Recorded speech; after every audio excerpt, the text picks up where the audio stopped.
Baik. Bismillahirrahmanirrahim. Assalamualaikum warahmatullahi wabarakatuh.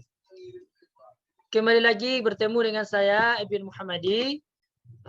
Perkenalkan terlebih dahulu, nama saya Ibn Muhammadi, NIM 1914010053. Jurusan atau program studi Pendidikan Agama Islam, UIN Imam Bonjol, Padang. Pada video kali ini kita akan membahas tentang supervisi pendidikan. Masuk kita kepada materi supervisi pendidikan. 1. Pengertian dari supervisi pendidikan. Secara morfologis, supervisi berasal dari dua kata bahasa Inggris, yaitu super dan visen. Super yang berarti di atas dan visen berarti melihat. Jadi dapat kita simpulkan, supervisi adalah usaha supervisor untuk membantu guru meningkatkan kemampuan dan etos kerja profesionalnya, sehingga lebih mampu mengatasi berbagai masalah pembelajaran yang muncul serta memperbaiki pembelajaran. Selanjutnya yang kedua, tujuan supervisi pendidikan. Nah, di dalam supervisi pendidikan ini ada tujuannya. Berikut 7 tujuan dari supervisi pendidikan. Yang pertama, membantu guru agar dapat lebih mengerti tujuan pendidikan di sekolah dan fungsi sekolah dalam mencapai tujuan pendidikan. Yang kedua, membantu guru agar mereka lebih menyadari kebutuhan dan masalah siswa. Yang ketiga, untuk melaksanakan kepemimpinan efektif dalam meningkatkan kegiatan profesional di sekolah. Yang keempat, menemukan kemampuan dan kelebihan guru. Yang kelima, membantu guru meningkatkan kemampuan penampilannya di kelas. Yang keenam, membantu guru baru dalam masa orientasi agar cepat beradaptasi. Yang ketujuh, yang terakhir, membantu guru menemukan kesulitan belajar siswa. Nah, yang ketiga, fungsi supervisi pendidikan. Yang pertama, mengkoordinasikan semua usaha sekolah. Yang kedua, memperlengkapi kepemimpinan sekolah. Yang ketiga, memperluas pengalaman. Yang keempat, memberikan fasilitas dan penilaian yang kontinu.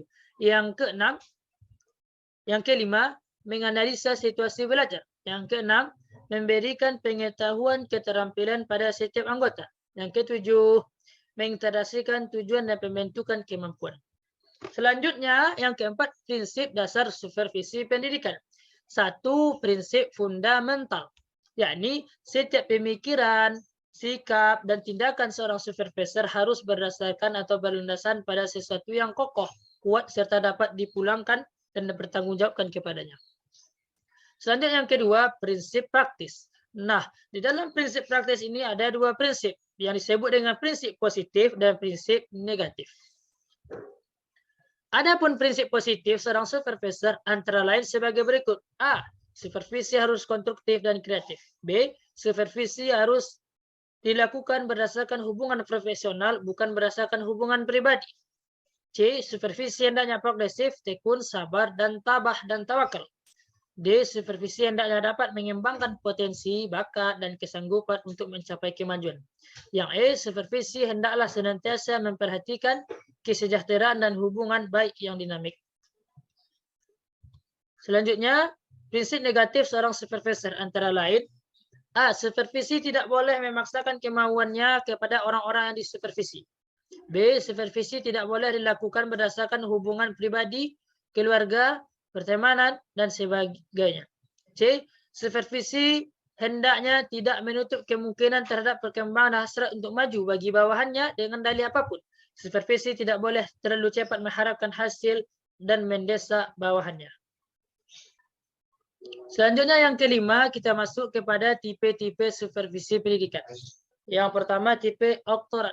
Tipe seperti ini biasanya terjadi dalam administrasi dan model kepemimpinan yang otokratis, yang bertindak sebagai inspektur yang bertugas mengawasi pekerjaan guru.